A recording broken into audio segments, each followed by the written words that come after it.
So hello guys, ಹೇಗಿದ್ದೀರಾ? ನಾನು loan of match ಆಡ್ತಿದ್ದೆ ರ್ಯಾಂಡಮ್ ಆಗಿ. ಅವಾಗ ಒಂದು ರ್ಯಾಂಡಮ್ ಎನಿಮಿ ಬರ್ತಾ ನನ್ನ ಮುಂದೆ. ಫಸ್ಟ್ ರೌಂಡ್ ನಾನು ಗ್ಲೂವಾಲ್ ಹಾಕಿದಾಗ ನನಗೆ ಶಾಕ್ ಆಯಿತು. ಟೀಮ್ ಅಪ್ ಮಾಡಿಕೊಂಡು ಸೆಕೆಂಡ್ ರೌಂಡ್ಗೆ ಗ್ಲೂವಾಲ್ ಹಾಕು ಅಂತ ಹೇಳ್ತೀನಿ. ನಾನು ತಕ್ಷಣ ಗ್ಲೂವಾಲ್ ಹಾಕ್ತಾನೆ. ಗ್ಲೂವಾಲ್ ಹಾಕಿ ನೋಡಿದ್ರೆ ಅದು 2019 ವರ್ಲ್ಡ್ ಕಪ್ಪಿನ ಗ್ಲೂವಾಲ್ ಆಗಿರುತ್ತೆ. ಎಸ್ಪೆಷಲಿ ಈ ಗ್ಲೂವಾಲ್ ಏನಂದರೆ ಆಗಿನ ಓಲ್ಡ್ ಪ್ಲೇಯರ್ಸ್ಗೆ ತುಂಬ ಐಡೆಂಟಿಟಿ ಇದು. ಎಷ್ಟೋ ಜನ ಗೊತ್ತಿರಲ್ಲ ಇದನ್ನು ಹೆಂಗೆ ತಕ್ಕೋಬೇಕು ಅಂತ. ಆವಾಗ ತಕ್ಕೊಂಡಿರೋರು ತುಂಬ ಇಂಟೆಲಿಜೆಂಟು, ಅದ್ರಲ್ಲಿ ಇವನು ಒಬ್ಬ. ಸೊ ನೋಡ್ತಿದ್ದಂಗೆ ಅವನು ಝೋನಲ್ಲಿ ಎಲಿಮೆಂಟ್ ಆಗ್ತಾನೆ ನನಗೆ ವಿನ್ ಮಾಡೋಕ್ಕೆ ಅಂತ. ಸರಿ ಅಂತ ಹೇಳಿ 3ನೇ ರೌಂಡ್ ಸ್ಟಾರ್ಟ್ ಆಗುತ್ತೆ.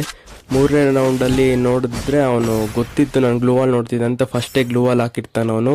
ನಾನು ಅದ್ರ ಮುಂದೆ ಕೂತ್ಕೊಂಡೆ.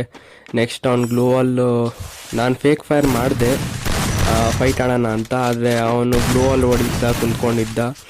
ಆಮೇಲೆ ನೆಕ್ಸ್ಟ್ ಏನು ಮಾಡ್ದ ಅಂದರೆ ಅವನು ಫ್ಲ್ಯಾಶ್ ಫ್ರೀಸ್ ತೊಗೊಂಡು ಪ್ಯಾಕ್ ಆದ ಎಡ್ಜಲ್ಲಿ ಝೋನ್ ಬರೋ ಟೈಮ್ಗೆ.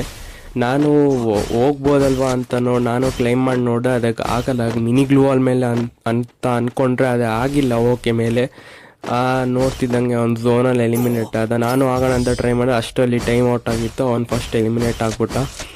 ಸರಿ ಅಂತ ಹೇಳಿ ನೆಕ್ಸ್ಟ್ ಮ್ಯಾಚಲ್ಲಿ ಸೀದಾ ಫೈರ್ ಮಾಡಿದೆ. ಫಸ್ಟ್ ಬುಲೆಟ್ ಬೀಳ್ತಿದ್ದಂಗೆ ಅವನು ಡ್ಯಾಮೇಜ್ ಕೊಟ್ಟ. ಆದರೆ ನನ್ನೊಂದು ಬುಲೆಟಿಂದ ಅವನು ಹೆಡ್ ಶಾಟಿಂದ ಫಿನಿಶ್ ಆಗಿ ನೆಕ್ಸ್ಟ್ ರೌಂಡ್ ಲಾಸ್ಟ್ ರೌಂಡ್ ಶುರು ಆಯಿತು.